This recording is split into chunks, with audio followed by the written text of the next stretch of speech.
ಇವತ್ತು ರಾಜ್ಯಕ್ಕೆ ಅಮಿತ್ ಶಾ ಅವರು ಎಂಟ್ರಿ ಆಗ್ತಾ ಇದ್ದಾರೆ. ಚುನಾವಣೆ ತಂತ್ರಗಳನ್ನು ನಡೀತಾ ಇದೆ. ನೋಡಿ, ನೀವೆಲ್ಲರೂ ಮಾಧ್ಯಮದವರು ಅಮಿತ್ ಶಾ ಅವರಿಗೆ ಬಹಳ ದೊಡ್ಡ ಚಾಣಕ್ಯ ಅಂತ ನೀವು ಬಿಂಬಿಸ್ತಿದ್ದೀರಾ. ಅವ್ರು ಇಲ್ಲಿವರೆಗೂ ಕೂಡ ಯಾವುದೇ ರೀತಿಯಾದಂಥ ಅವರ ಒಂದು ರಣತಂತ್ರದಿಂದ ಚುನಾವಣೆ ಗೆದ್ದವರು ಅಲ್ಲ.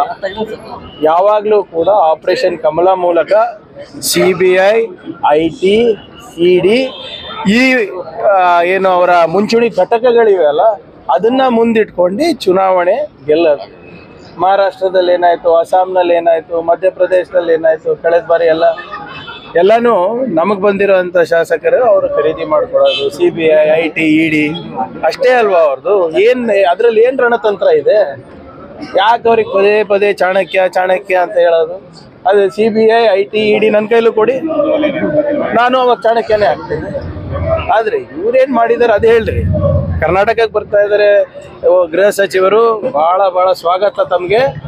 ಕನ್ನಡಿಗರಿಗೆ ದಯವಿಟ್ಟು ಯಾವಾಗ ತಾವು ನಮ್ಮ 48 ಲಕ್ಷ ಹೆಕ್ಟೇರ್ ಬೆಳೆ ಹಾನಿದು ಪರಿಹಾರ ಕೊಡ್ತೀರಾ? 18,000 ಕೋಟಿ ರೂಪಾಯಿ ನಮಗೆ ಬರಬೇಕಾಗಿದೆ. ತಮ್ಮ ಅಧ್ಯಕ್ಷತೆಯಲ್ಲಿ ಒಂದು ಮೀಟಿಂಗ್ ಕೂಡ ಇನ್ನಾನು ಕೂಡ ಆಗಿಲ್ಲ. NDRF ಅಲ್ಲಿ ನಮ್ಗೇನು ದುಡ್ಡು ಬರಬೇಕು ಅದು ಬರ್ತಾ ಇಲ್ಲ. ಅದನ್ನ ನಾವು ದಯವಿಟ್ಟು ಸ್ಪಷ್ಟವಾಗಿ ಹೇಳ್ಬೇಕಾಗ್ತದೆ. ಮತ್ತೆ ಇನ್ನೊಂದು ತಮಗೆ ಸಮಸ್ಯೆ ಎದುರಾಗಬಹುದು.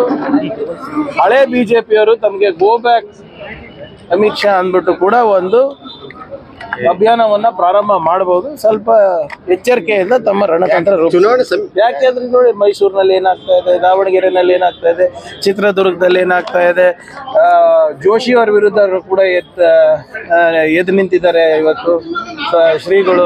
ಹಿಂಗೆ ಹಲವಾರು ಈಗ old BJP and new BJP ಅವ್ರದ್ದು ಏನಾಗಲ್ವಾ ಅಂದ್ರೆ ಶಾ ಯಾವತ್ತು ಇಂಪ್ಯಾಕ್ಟ್ ಆಗಿದೆ ರೀ? ಗಲ್ಲಿ ಅಡ್ಡಾಡಿಸಿಲ್ವಾ ಮೋದಿ ಅವರಿಗೆ? ಶಾಗೆ ಇಂಪ್ಯಾಕ್ಟ್ ಆಯ್ತಾ? 136 ಅವರ ರಣತಂತ್ರದಿಂದ ತಾನೇ ನಮಗ್ ಬಂದಿರೋದು.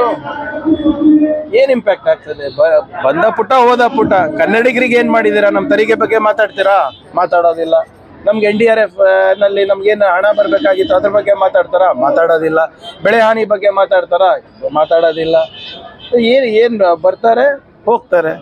ಕನ್ನಡಿಗರು ನಮ್ಮ ರಾಜ್ಯಕ್ಕೆ ಏನು ಒಳ್ಳೇದಾಗಬೇಕು ಅಂದ್ಬಿಟ್ಟು ಅವ್ರಿಗೆ ಗೊತ್ತಿದೆ. ಕಳೆದ ಬಾರಿ 25-26 ಸಂಸದರು ಇದ್ರೂ ಕೂಡ ಕರ್ನಾಟಕಕ್ಕೆ ಆಗ್ತಾ ಇರುವಂಥ ಅನ್ಯಾಯ ಬಗ್ಗೆ ಒಂದು ಚಕಾರ ಕೂಡ ಎತ್ತಲಾರ್ದಂಥ ಸಂಸದರಿಗೆ ಈ ಸರಿ ಗೇಟ್ ಪಾಸ್ ತೋರಿಸಿ ಕಾಂಗ್ರೆಸ್ಸಿನ ಬಾವುಟವನ್ನ ಸಂಸತ್ನಲ್ಲಿ ಹುಲಿನೇ ಸೋಲ್ಸಿದೀವಿ, ಇಲ್ಲಿ ಯಾವ ಲೆಕ್ಕ?